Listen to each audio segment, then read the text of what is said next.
અમૃતસર જામનગર જે ભારતમાલા પ્રોજેક્ટ બન્યો છે, એમાં રાજસ્થાનમાં જે હાઈવે બન્યો છે, ત્યાંથી ટ્રક ડ્રાઈવરોની એવી ફરિયાદ આવી રહી છે. તમે વિડીયો જોઈ શકતા હશો કે 50-50 કિલોમીટર હાલે ને તો ગાડીને બહુ જાજો વિરામ આપવો પડે છે.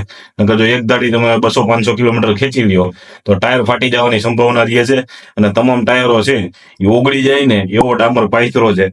આ રાજસ્થાનમાં તો એટલો બધો તડકો હોય છતાંય જો રાત્રે આવું વસ્તુ બનતી હોય તો ટ્રક ડ્રાઈવરોનું કેવું એવું છે કે દિવસની તો હાંકો તો બહુ પરિસ્થિતિ ગંભીર થઈ જાય છે. એટલે આપણે માનનીય નીતિન ગડકરીજી રહ્યા છીએ, જેની હેઠળ આ રોડ બની રહ્યો છે, જે મંત્રી હેઠળ, એ મંત્રીને વિનંતી હતી. આમ તો બહુ મોટી થાય છે, પીઆર તો બહુ મોટું થાય છે, પણ જરાક આ રોડમાં જે કઈ વાસ્તવિકતા હોય, જ્યાં કઈ ખવાણા હોય, ડામર કદાચ ઉંદેડા કાતરી ગયા હોય અથવા તો ઓઇલ છે એ ઉડી ગયું હોય, કારણ કે આ વિડીયોમાં તો એવું દેખાય છે કે ડામરની ક્વોલિટી બરોબર નથી, તો જરાક તપાસ કરાવી અને જરાક આ તો તમારા હેઠળ ભ્રષ્ટાચાર થવો ન જોઈએ, પણ થયો છે તો જરાક તપાસ કરાવી અને જરાક વિગત અહેવાલ ઘટવો અને જે રોડ છે થોડો ખરખો કરાવવો, તો જે કઈ વાહન ચાલકો છે એને પરેશાની ઓછી જાય, જે ડ્રાઈવરો છે અને જે ટ્રક માલિકો છે એને નુકસાન ઓછું જાય અને લોકોને વસ્તુ સરળતાથી મળી શકે.